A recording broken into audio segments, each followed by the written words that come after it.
Hello everyone. In this lecture we'll study about reliability design problem using dynamic programming. Okay.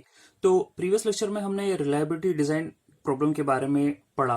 Okay इसका पूरा concept जो है हमने समझा यूजिंग डायनामिक प्रोग्रामिंग और इस लेक्चर के अंदर हम रिलायबिलिटी डिजाइन पर बेस्ड एक प्रॉब्लम को सॉल्व करने वाले हैं. ओके सो लेट्स कंसिडर कि आपके सामने एक 3 स्टेज प्रॉब्लम है और we are having devices D1, D2 and D3. That means 3 devices हैं. तो हम ये बोल के चल रहे हैं कि जो प्रॉब्लम है वो हम 3 स्टेजेस के अंदर डिवाइड करने वाले हैं. ठीक है. एंड इनकी जो कॉस्ट है दैट मीन्स D1 की कॉस्ट है 30, D2 की कॉस्ट है 15, D3 की कॉस्ट है 20.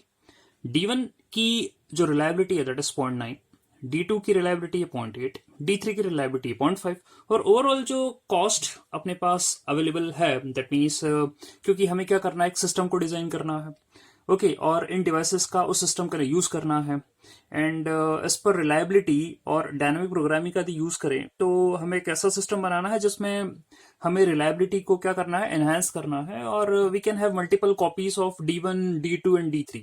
ओके तो जो हम यदि मल्टीपल कॉपीज भी लगाएंगे इन रेस्पेक्टिव डिवाइसेस के आपके पास कॉस्ट अवेलेबल है और हम मल्टीपल कॉपीज भी यूज करेंगे, लेकिन हमारी एक लिमिट है परचेजिंग की कि आप कितने जो है डिवाइसेस की कॉपी लगा सकते हैं. तो यहाँ हमारी जो ओवरऑल कॉस्ट है 105 है. ओके इतना हम स्पेंड कर सकते हैं डिवाइसेस की मल्टीपल कॉपीज लगाने के लिए. ओके तो let's proceed for the solution. जैसे कि we have to calculate the upper bound first और अपर बाउंड का मीनिंग ये है जो कि हमने प्रीवियस लेक्चर में भी पढ़ा. दैट मीन्स आप D1 के या D2 के D3 के आप कितने जो है कॉपीज बना सकते हैं. तो according to the formula for the upper bound C plus CI minus summation CJ upon CI. This means यदि हम U1 that means upper bound for D1 की बात करें यानी कि इसकी कितनी कॉपीज हम ले सकते हैं according to this formula of upper bound, वो है C is your overall cost जो आपके पास अवेलेबल है that is 105. Say is the cost of device D1, okay, that is 30 minus 65, that is it is a summation of C1 plus C2 plus C3. तो इनका summation है तो वो आ रहा है आपका 65 whole divided by 30. So we will take floor value. यहाँ क्या करा है हमने, फ्लोर वैल्यू ली है. ओके तो फ्लोर ऑफ 2.3 is 2. सिमिलरली हम D2 के लिए कैलकुलेशंस करेंगे तो D2 के लिए आ रही है value 105 plus 15 minus 65 divided bye 15 that is equal to floor of 3.6 and it's 3. D3 के लिए कैलकुलेट करते हैं हम, it's 105 plus 20. देखिए यहां जो DI है किसका, CI for the DI that means D3 है तो इसका C3 यहाँ 20 है, यहाँ D2 है उसका C2 15 था. ठीक है तो यहाँ CI की वैल्यूज चेंज हो रही है, समीशन जो है वो सबका सेम रहेगा. ओके और यहाँ फिर डिवीजन में भी क्या आ रहा है आपका डिवीजन में आ रहा है CI तो वो भी बदल जाएगा. ठीक है एज पर द फॉर्मूला. तो 105 plus 20 minus 65 divided by 20 that's coming to be 3.0 तो उसकी फ्लोर वैल्यू 3 रहेगी. ओके तो हम यदि इसको टैबुलेट करें that means if we write all the devices respective इनकी कॉस्ट हम लिख लेते हैं और इनकी रिलायबिलिटी लिख लेते हैं एंड UI दैट मीन्स इसका हम अपर बाउंड लिख लेते हैं और ये बता रहा है कि D1 की हमें इस सिस्टम को बनाने में 2 डिवाइसेस लगेंगे, D2 के लिए 3 डिवाइसेस लगेंगे, D3 के लिए जो है आपकी 3 कॉपीज लग सकती है. ठीक है तो इनकी इतनी रेस्पेक्टिव कॉपीज लग सकती है according to your upper bound. लेकिन हम अब क्या करने वाले हैं, पूरा के पूरा कैलकुलेशन परफॉर्म करने वाले हैं एंड वी विल सी कि वाकई में इतनी कॉपीज लगेंगी या इनसे कम लगेंगी. Okay we will see that. तो अकॉर्डिंग टू दिस अभी हमारा सिस्टम कैसा बन रहा है, अभी हमारा सिस्टम कुछ इस प्रकार से बन रहा है. ओके यहां आपने स्टेज 1 में आप D1 डिवाइस को ले रहे हैं, इसकी 2 कॉपी बना रहे हैं.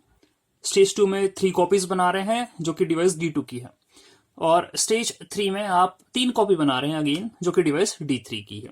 ओके अब हमें क्या करना है, इस प्रॉब्लम को डायनामिक प्रोग्रामिंग की हेल्प से सॉल्व करना है. सो हम यहाँ पर जैसे कि इस प्रॉब्लम को हमने स्टेजेस में डिवाइड करा. ओके तो डायनामिक प्रोग्रामिंग यही होता है कि आप प्रॉब्लम को स्टेजेस में डिवाइड करेंगे और जो भी सोल्यूशन आपको मिल रहा होगा किसी पर्टिकुलर स्टेज पर उसको हम क्या करके रखेंगे, मेमोराइज करके रखेंगे. ओके दैट मीन स्टोर करके रखेंगे. अब इस प्रॉब्लम में हम क्या करने वाले हैं, एक डमी या ये कहें एक आइडियल स्टेज और बनाएंगे. ओके एक आइडियल स्टेज बना रहे हैं दैट इज स्टेज 0. ओके और उसके बाद फिर जो है इसकी रिलायबिलिटी 1 और कॉस्ट 0 से डिफाइन करेंगे. दैट मीन्स एक आइडियल स्टेज है जहां आपको रिलायबिलिटी 100% मिल रही है और देयर इज नो कॉस्ट ठीक है, कोई भी हमारा इन्वेस्टमेंट नहीं हो रहा है यहाँ पे। फाइन, तो एक आइडियल स्टेज यहाँ पर बनाना पड़ेगी ताकि ये जो आप ऑर्डर पे लेकर चल रहे हैं रिलायबिलिटी और कॉस्ट का, इसको हम यूज करेंगे स्टेज 1 में, एंड फर्दर ऑन हम जो है इस तरीके से चलते चले जाएंगे। सो अब इस प्रॉब्लम को सॉल्व करने के लिए, टू बी वेरी सिंपल, हम कुछ कैलकुलेशंस पहले से करके रख लेते हैं। दैट मीन्स हम कैलकुलेशन कर लेते हैं रिलायबिलिटी और कॉस्ट का for each stage. That means देखिए क्या है, यदि हम स्टेज 1 की बात करें तो if you take 1 copy of device D1, तो इसके लिए हम ऑलरेडी कैलकुलेशन कर चुके हैं, पीछे मैंने आपको टेबल बना के बताई थी। अब यदि हम इस स्टेज पर 2 कॉपी लेके चलते हैं D1 डिवाइस की, number of copies of D1 is 2, तो उसकी रिलायबिलिटी और उसकी कॉस्ट क्या आ जाएगी? उसकी रिलायबिलिटी और उसकी जो कॉस्ट है वो कुछ इस प्रकार से आ जाएगी। We have seen a formula in the previous lecture also. If you are taking 2 copies, या हम ये कहें if you want to take multiple copies of the same device, तो उसकी रिलायबिलिटी स्टेज की क्या आ जाती है? 1 minus 1 minus, okay, 1 minus 1 minus that's RI to the power MI, ये जो आ जाती है रिलायबिलिटी। ओके, उसी तरीके से हमने क्या करा है यहाँ पर, D1 जो डिवाइस है उसकी यदि 2 कॉपी लेंगे तो रिलायबिलिटी कितनी आ रही है? 1 माइनस 0.9, जो इसकी रिलायबिलिटी थी 1 की का whole square, that's coming to be after calculation 0.99। और कॉस्ट कितनी हो जाएगी if you are taking 2 device of D1, तो एक है 30 कॉस्ट का, तो 2 हो जाएगा 60 का। इस तरीके से हमने जो है ये कैलकुलेशन करके रख लिया स्टेज 1 के लिए। उसी तरीके से स्टेज 2 पर 1 कॉपी का कैलकुलेशन आपने ऑब्वियसली पीछे लिख रखा है टेबल में। हम नया जो कैलकुलेशन कर रहे हैं, यदि हम मान के चलें कि 2 कॉपी लेते हैं इस डिवाइस की या 3 कॉपी लेते हैं इस डिवाइस की, तो उसके लिए क्या होने वाला है? The number of copies D2 equal to 2, यदि 2 कॉपी ले रहे हैं पहले, then it's coming to be 1 minus 0.8, जो किसकी रिलायबिलिटी है D2 डिवाइस की, इसका स्क्वायर, दैट मीन्स 2 कॉपी ले रहे हैं तो square, equal to 1 minus 0.44 equal to 0.96। And यदि हम कॉस्ट की बात करें तो 15 plus 15 that is coming to be 30। Okay, यदि हम 3 कॉपी लेके चलते हैं then it's coming to be 1 minus 0.8 to the power 3 equal to 1 minus 0.2 का क्यूब। दैट मीन्स ये पूरा कैलकुलेशन होने के बाद आपको मिल रहा है 0.992। और यदि हम उसकी कॉस्ट की बात करें तो हम 3 कॉपी लेकर चल रहे हैं, तो 15 plus 15 plus 15 that's coming to be 45। Okay, तो आपका यहाँ पर स्टेज 2 की 2 कॉपी 3 कॉपी लेने पर कितनी रिलायबिलिटी और कॉस्ट आ रही है वो भी आपने कैलकुलेट कर ली है। नाउ यदि हम आपकी स्टेज 3 की बात करें, सो यहाँ पर आपको D3 डिवाइस लेना पड़ेगा। तो if you take 2 copies of D3 device, it's coming to be 1 minus reliability जो हो जाएगी 1 माइनस 0.5 का square, that's coming to be 0.75, और जो कॉस्ट हो जाएगी दैट इज 20 प्लस 20 40। और यदि आप 3 कॉपी लेकर चल रहे हैं D3 डिवाइस की, तो आपको रिलायबिलिटी मिल जाएगी 1 माइनस 0.5 का क्यूब, और फर्दर उसको सॉल्व करते हुए विल गेट इट एज 0.875, और जो कॉस्ट आ जाएगी that is 20 plus 20 plus 20 that is 60। Okay, तो ये कुछ कैलकुलेशन हमने पहले से करके रख लिए, क्योंकि इनका जो यूज है हमको आगे अपने पूरे सोल्यूशन में लगेगा। फाइन, तो मैंने आपका जो सोल्यूशन बनाया है इसके लिए ये सेट के फॉर्म में है, लेकिन उसको टैबलेट करा और काफी सिंप्लीफाई कर दिया है। लेट्स सी, मैं आपको बता रहा हूं कैसे होगा। आप एक काम करें, just write the stages. Okay, तो stage 0, stage 1, stage 2 and stage 3, इस तरीके से। जो आपकी स्टेज 1 है that is the ideal stage. Okay, और आप रिलायबिलिटी और कॉस्ट की कॉलम बना लीजिए। ओके, अब यहां ये क्या बताना चाह रहा है, जैसा कि मैंने आपको डायग्राम में बोला कि we will take the ideal stage, okay, and उसकी रिलायबिलिटी 1 होगी, उसका कॉस्ट 0 होगा, और जो रिजल्ट मिल रहा होगा हमें उस स्टेज पर, दैट इज हम 0 बात कर रहे हैं, स्टेज 0 की बात कर रहे हैं, तो we will get an ordered pair, क्योंकि यहां पर आप ऑर्डर्ड पेयर बनाना है आपको। We will solve this complete problem with help of a set. Okay, तो ऑर्डर्ड पेयर बनाना है, तो स्टेज 0 का रिजल्ट आपका 1,0 होगा। ओके, नाउ हम स्टेज 1 पर आते हैं। जैसा कि मैंने आपसे बोला, स्टेज 1 पर या तो हम 1 कॉपी लेंगे, ओके, एंड फिर हम 2 कॉपी लेंगे। ओके, स्टेज 1 पर इस तरीके से चलेंगे। तो यदि आप 1 कॉपी लेते हैं D1 की, ओके, तो उसकी रिलायबिलिटी और कॉस्ट कितनी है ये आपने ऑलरेडी टैबुलेट करके लिख रखी है। Okay, you already done tabulation. See, D1 को यदि आप बोलते हैं 1 कॉपी, तो its reliability is 0.9 and its cost is 30। Okay, तो reliability is 0.9 and the cost is 30. Okay, तो हम यदि इसका सेट बनाए, इफ यदि हम स्टेज 1 की बात कर रहे हैं, इस डिवाइस को हम इंक्लूड कर रहे हैं, तो हम किस तरीके से इसका सेट बना रहे हैं? S11 दैट मीन्स डिवाइस 1 का एक कॉपी. S11 मीन्स डिवाइस 1 का एक कॉपी यदि लेकर चल रहे हैं, तो आपको कैलकुलेशन में क्या मिल रहा है? अभी कैलकुलेशंस कैसे करना है, बिल्कुल ध्यान से समझिएगा. देखिए, हम इसको इंक्लूड कर चुके हैं अपने सोल्यूशन में. Now we are including 1 copy of device D1 from stage 1. Okay, तो इसका सोल्यूशन ऐसे बनेगा 0.9 जो कि इसकी रिलायबिलिटी थी, multiply by reliability of this previous stage, and will just add the cost. That means इसकी जो कॉस्ट थी वो प्रीवियस स्टेज में जो आपको रिजल्ट मिल रहा था उसकी कॉस्ट में ऐड कर दीजिए. तो 0.9 multiply by 1 is 0.9. Okay, and 30 plus 0 is coming to be 30. तो आपका ये जो है सेट बन गया. Now if you take 2 copies, तो 2 कॉपीज हम ले रहे हैं, तो ये कैलकुलेशन 2 कॉपीज की रिलायबिलिटी की आप ऑलरेडी कर चुके हो. That's coming to be 0.99. 2 copy का कॉस्ट कितनी आ रही थी? 60 आ रही थी. ये भी कैलकुलेशन आप करके रख चुके हो. ओके, इसलिए मैंने आपको बोला था कि आप जो है पहले इन कैलकुलेशंस को करके रख लीजिए, फिर हमारे बहुत आसान हो जाएगा सोल्यूशन को बनाना. ठीक है. Now what you have to do, 0.99 into 1 is 0.99 and 60 plus 0 is 60. Okay, तो ये आपका, यदि स्टेज 1 की बात करें तो डिवाइस 1 की यदि 2 कॉपी लेकर चल रहे हो तो आपको ये जो है मिल रहा है, ये रिजल्ट मिल रहा है आपको. Now what you have to do, we have to perform the union of these 2 sets. तो हमने क्या करा, इन दोनों सेट का यूनियन बना दिया. तो S1 इक्वल टू जो आपका स्टेज 1 से रिजल्ट मिल रहा है, that's coming to be 0.9, 30 and 0.99, 60. Okay, ये 2 सेट हमें मिल गए हैं. ये आपका जो है स्टेज 1 का कैलकुलेशन कंप्लीट हुआ है. नाउ विल मूव फर्दर, हम स्टेज 2 पर जा रहे हैं. स्टेज 2 की यदि हम एक कॉपी लेकर चल रहे हैं डिवाइस D2 की, इसकी रिलायबिलिटी है 0.8, कॉस्ट है 15. ये हमने ऑलरेडी फर्स्ट टेबल के अंदर बना चुके हैं, लिखी थी हमने. नाउ अब इसके लिए कैलकुलेशंस कैसे करेंगे? देखिए, 0.8 इंटू 0.9 तो आ रहा है 0.72. 15 जो इसका कॉस्ट है plus 30 that's coming to be 45. ठीक, इस तरीके से करना. इसलिए मैंने यहां पर ये आपको स्टेज लिख दिया है. ओके, इस स्टेज का 1 का जो भी आपका रिजल्ट आ रहा था S1 से, यहां पर आपने लिख दिया है, इस सेट को बना दिया. फिर आपको बिल्कुल टू बी वेरी सिंपल सीधे मल्टीप्लाई करना है और यहां पर जो है सेट बनाने हैं. ठीक है, तो आपने क्या करा है, पहले इस सेट से मल्टीप्लाई कर दिया, ये आपका आंसर आ गया. फिर 0.8 into 0.99 it's coming to be 0.792. Okay, and 15 plus 60 is 75. लो, आपका ये वाला जो D2 यदि एक कॉपी लेते हो तो इसका ये रिजल्ट तैयार हो गया. Now if you take 2 copies, तो 2 कॉपीज के लिए हम ऑलरेडी रिलायबिलिटी और कॉस्ट जो है कैलकुलेट करके रख चुके हैं. अब सीधी बात है, हमें सिर्फ क्या करना है, यहां पर ये कैलकुलेशन परफॉर्म करना है. 0.96 इंटू 0.9, 0.864. ओके, 30 ये इसका कॉस्ट है, इसकी कॉस्ट है 30. ओके, तो कॉस्ट कितनी आ जाएगी यहां पर? 60. ठीक है, 30 plus 30 60. Now 0.96 into 0.99 that's coming to be 0.9504. okay, and 30 इसकी कॉस्ट है, 60 इसकी कॉस्ट है, that's coming to be 90. ये आपका आ गया.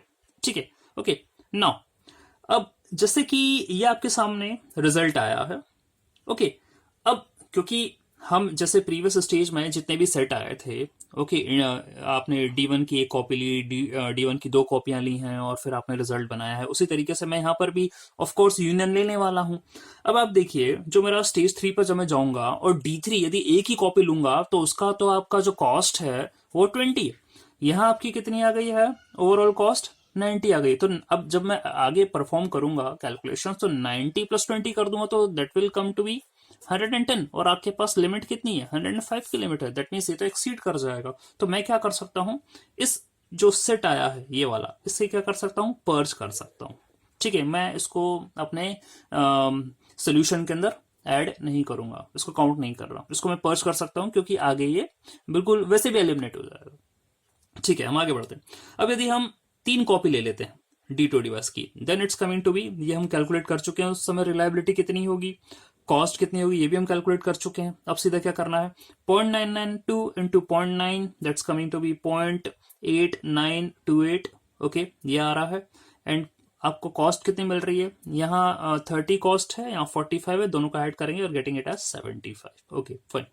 फिर हम जब आगे मूव करते हैं 0.992 इंटू 0.99, ओके, आएगा result, and 45 plus 60 that's coming to be 105। अब फिर से प्रॉब्लम हो गई, यदि हमें सेकंड स्टेज पर ही 105 मिल रहा है और ये तो हमारी लिमिट है, हम आगे यदि स्टेजेस में मूव करेंगे और इसको ऐड करेंगे कॉस्ट में, तो ये क्या करेगा, अगेन ये एक्सीड कर जाएगी limit. So we can purge this also, इसको भी कैलकुलेशन के अंदर ऐड करने की जरूरत नहीं है, ठीक है, तो ये भी एलिमिनेट हो गया। So what we are getting, हमें क्या मिल रहा है, ये वाला सेट मिल रहा है 0.72 45, 0.792 75, 0.864 60, ओके, एंड 0.9504 90, जिसे हम क्या कर चुके हैं, ऑलरेडी एलिमिनेट कर चुके हैं, okay, and you are getting it as 0.8928 75, and this one, ये भी हम एलिमिनेट कर चुके हैं, ओके। तो हमें क्या मिल रहा है, ये यूनियन करेंगे जब इनका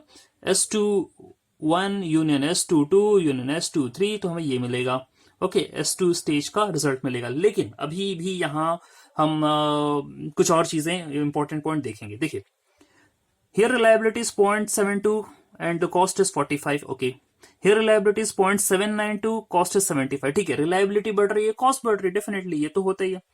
here reliability is 0.864 and the cost is 60, okay, ये कैसे हो गया, जस्ट हमने प्रीवियसली सेट में देखा कि रिलायबिलिटी बढ़ी तो कॉस्ट भी बढ़ी, ये तो होता ही है, और यहाँ यदि रिलायबिलिटी बढ़ गई तो कॉस्ट घट कैसे रही है, ये तो पॉसिबल है नहीं, ओके। तो कंडीशन ये बोलती है कि यदि आपकी रिलायबिलिटी बढ़े और कॉस्ट नहीं बढ़ रही है, तो हमें क्या करना पड़ेगा, इस प्रीवियस वाला सेट, ये वाला सेट, इसको भी हम क्या करेंगे, पर्ज करेंगे, ठीक है, इसको भी हम रिमूव करेंगे। क्यों क्यों रिमूव कर रहे हैं, देखिए, रिलायबिलिटी तो बढ़ी लेकिन कॉस्ट नहीं बढ़ी है, यहाँ जो है आपका 75 थी कॉस्ट, यहाँ 60 कॉस्ट थी, तो आपको कंडीशन ये कहती है कि यदि आप इसको आरजे ले लें, इसको आर आई ले लें, ठीक है, तो प्रीवियस वाला यदि आरजे है और आगे वाला आपका आर आई है, तो R I should be greater than equal to R J, ये तो होना चाहिए, ठीक है भाई, ये था, ये तो था, ये आर जे है, ये आर आई है, तो ये आर आई आर जे से तो बड़ा था, लेकिन प्रॉब्लम क्या हो गई, सी जे जो है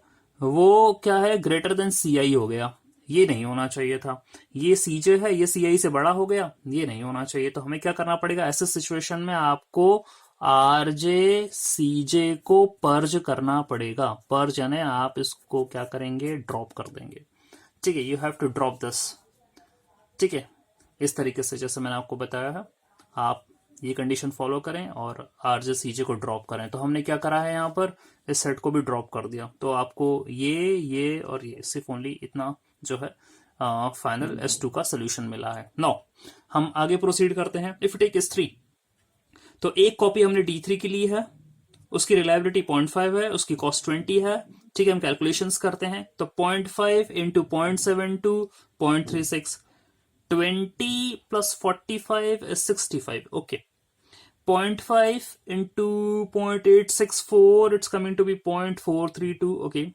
20 plus 60 is 80, okay, फिर 0.5 into 0.8928, it's coming to be 0.44 something, and 20 plus 75 is 20 and 75, here it's coming to be 95, ठीक है। तो इस तरीके से जो है हमारा, यदि एक कॉपी लेते हैं D3 की, तो ये कैलकुलेशन हमारे आ रहे हैं, ठीक है। यदि हम दो कॉपी लेते हैं तो उसकी रिलायबिलिटी और कॉस्ट आप ऑलरेडी कैलकुलेट कर चुके हो, लिखी हमने यहाँ पे। Now 0.75 into 0.72, that's coming to be 0.54, okay, and 40 plus 45 is 85, okay, 0.75 into 0.864, it's coming to be 0.648, and 40 plus 60 is 100, ठीक है। अब यदि हम 0.75 इंटू 0.8928 करेंगे और 40 और 75 को ऐड करेंगे, तो अगेन ये हमारी कॉस्ट से क्या कर जाएगा, एक्सीड कर जाएगा 105 से, ठीक है। अब एक्सीड कर जाएगा तो कोई मतलब ही नहीं कैलकुलेशंस करने का, सो इसे हम छोड़ देते हैं, ठीक है, आगे कैलकुलेशंस ना करें, ओके। तो हम इससे मल्टीप्लाई नहीं करें, बस हमारा इतना ही आया है S32, दैट मीन्स स्टेज 3 या डिवाइस 3 की दो कॉपी ले रहे हैं, तो हमें ये दो सेट मिले हैं। नाउ यदि हम 3 कॉपी लेते हैं D3 डिवाइस की, तो रिलायबिलिटी आप इसकी ऑलरेडी कैलकुलेट कर चुके हो, कॉस्ट आप ऑलरेडी कैलकुलेट कर चुके हो, सीधा मल्टीप्लीकेशन करते हैं. 0.875 into 0.72, that's coming to be 0.63. 60 plus 45 is 105. That's it. अब यदि आप आगे परफॉर्म करोगे तो डेफिनेटली कॉस्ट फिर एक्सीड कर जाएगी 105 से, कोई कैलकुलेशंस करने की जरूरत नहीं है.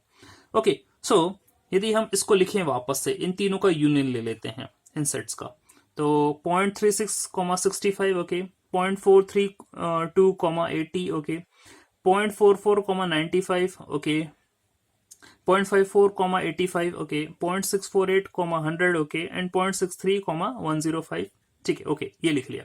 अब अगेन जैसे कि हम बात करें, यहां पर 0.36 रिलायबिलिटी है, कॉस्ट 65, ओके, यहाँ 0.432 रिलायबिलिटी है, 80 है. ठीक है, रिलायबिलिटी बढ़ रही, कॉस्ट बढ़ रही. ठीक है, यहाँ 0.44 रिलायबिलिटी है, कॉस्ट 95 है. ठीक है, रिलायबिलिटी बढ़ी, कॉस्ट बढ़ी. Here it is 0.54, 85. अगेन फिर गड़बड़ हो गई, रिलायबिलिटी तो बढ़ी लेकिन कॉस्ट नहीं बढ़ी. तो ऐसे सिचुएशन में मुझे क्या करना पड़ेगा? अगेन इसी को वही बोलेंगे, R J C J, this is R I C I. तो आर आई आर जे से बड़ा है, लेकिन जो सी आई है वो सी जे से छोटा है. तो मुझे क्या करना पड़ेगा? इस वाले सेट को पर्ज करना पड़ेगा. तो ये वाला सेट आपका पर्ज हो गया. अगेन 0.648, 100 एंड 0.63, ये कैसे हो गया? अगेन यहाँ रिलायबिलिटी घट गई. आगे जाने पर तो ऐसा तो होगा नहीं. रिलायबिलिटी क्यों घट सकती है? जब हम डिवाइसेस बढ़ा रहे हैं तो रिलायबिलिटी क्यों घट सकती है? तो घट ही नहीं सकती. अगेन यहाँ पर कंडीशन आर जे जो है, यहाँ आर जे आर आई से बड़ा हो गया. No, this is also not possible. तो हमें क्या करना पड़ेगा? जो आपका ये आया है 0.63, 105, ये कैसे हो सकता है? आपकी रिलायबिलिटी घट कैसे सकती है? जब आप 3 डिवाइसेस लेके चल रहे हैं रिलायबिलिटी नहीं घटेगी. ओके, तो अगेन यहां भी हम क्या करेंगे? इस वाले सेट को ड्रॉप करेंगे. ठीक है, यहां कंडीशन क्या हो गई है? आपका आरजे जो है वो आर आई से बड़ा हो गया, और जो कॉस्ट है आरजे की वो जो है आर आई से कम है. ठीक है, तो ऐसा नहीं हो सकता. जैसे हम मूव करते हैं फर्दर रिलायबिलिटी बढ़ती है. ओके, तो अगेन तो जो घटी वाली रिलायबिलिटी आई है, ठीक है, लास्ट स्टेज वाली, उसको हम क्या कर रहे हैं? एलिमिनेट कर रहे हैं. सो फाइनली हमारे पास जो लास्ट सेट आया है, ये वाला ऑर्डर्ड पेयर, ये हमारी सबसे हाईएस्ट रिलायबिलिटी बता रहा है और इस प्रकार से कॉस्ट बता रहा है, जो कि हम अचीव कर सकते हैं. So your result is 0.648, 100. ठीक है, आपकी ये रिलायबिलिटी है और ये आपका कॉस्ट है, जो आप इस सिस्टम को बनाने पर जो है अचीव कर सकते हैं. लेकिन अब हमें डिवाइसेस कितने लगाना है, ये क्वेश्चन आ रहा है. How many devices we can use? तो 0.648, 100, ये आपको कहां मिल रहा था रिजल्ट? ये आपको रिजल्ट मिल रहा था हियर. दैट मीन्स जब आप D3 डिवाइस की 2 कॉपियां ले रहे थे तब आपको ये 0.648, 100 मिल रहा था. तो ये बात क्लियर हो गई है कि मुझे ये वाला जो रिजल्ट है वो जो है count two copies of D3. Okay, तो ये बात खत्म हुई यहां पर. लेकिन ये 0.648, 100, ये रिजल्ट कहां से ऑब्टेन हो रहा था? प्रीवियस स्टेज पे देखते हैं. तो 0.648, 100, this is been achieved by this. Okay, by this. How? क्या लेकर चल रहे थे हम? वी आर टेकिंग हियर, आपका यहां कितना है? 6. देखिए, आप स्टेज 2 पर आइए. स्टेज 2 पर you are getting how much? 0.864, 60. ये आपको जो है रिजल्ट मिल रहा था स्टेज 2 पर, यदि 2 कॉपी लेकर चल रहे थे आप डिवाइस 2 की. और यदि मैंने यहां पर कैलकुलेशन कैसे लिया? 0.75 इंटू 0.864 को जब मल्टीप्लाई कर रहा था तो 0.648 आ रहा था. ओके, और इसी में ही मैं जब 40 ऐड कर रहा था इसके 60 में, तो जाके मुझे 100 मिल रहा था. ओके, दैट मीन्स यहां जो आप कैलकुलेशन परफॉर्म कर रहे हैं according to this one, okay, according to this one, तो आपको यहां इसके कारण मिल रहा है ये. ओके, तो ये हमने पता कर लिया कि स्टेज 2 पर जो हमने कैलकुलेशन यहां परफॉर्म करा था उसी के कारण आपको ये रिजल्ट मिल रहा था. सो इट्स प्रिटी क्लियर कि आप D2 के भी 2 डिवाइस लेंगे. तो यहां आपको क्या करना है? प्रीवियस स्टेज पे जाना है और ये देखना कि ये जो रिजल्ट आया आपका फाइनली वाला, वो किस जो है आपकी नंबर ऑफ कॉपीज के कारण आपको ये मिल रहा है। तो हमने ये देखा कि 0.648, 100 जो है, यहां जब आपने इनका मल्टीप्लीकेशन करा था, 0.75, 0.864 का मल्टीप्लीकेशन करा था, 60 और 40 को ऐड करा था, तब जाके रिजल्ट मिल रहा था, इसलिए इसके कारण मिल रहा था आपको। तो हमने D2 के 2 कॉपी ली है तो जाकर रिजल्ट मिला। उसी तरीके से अब 0.864, 60 ये कहां कैसे मिल रहा था हमें? स्टेज 1 पर आते हैं। तो यहां ऑलरेडी कितना कॉस्ट है? 30 है। ओके, और 30 है, दैट मीन्स प्रीवियस स्टेज में भी आपको 30 कॉस्ट ऐड करोगे तभी जाके यहां पर टोटल 60 मिलेगी।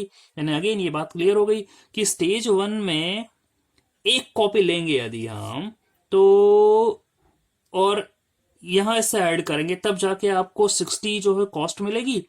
और जो है आपको रिलायबिलिटी कितनी मिल रही? 0.96 इंटू 0.9 यदि करा था आपने, ओके 0.9 करा था, तो जाके आपको 0.864 मिल रहा था। दैट मीन्स ये बात क्लियर हो गई है कि D1 जो है उसकी एक कॉपी लेंगे तो जाके आपको ये रिजल्ट मिलने वाला है। कौन सा? 0.864, 60। So that's it. ये कैलकुलेशन से हमें क्लियर हो गया कि हमें D1 की एक कॉपी लग रही है, D2 की 2 कॉपी लग रही है और D3 की भी 2 कॉपी लग रही है। और आपको फाइनल रिलायबिलिटी कितनी मिल रही है सिस्टम की? That's coming to be 0.648, 100। So this is how we solve reliability design problem using dynamic programming. Thanks.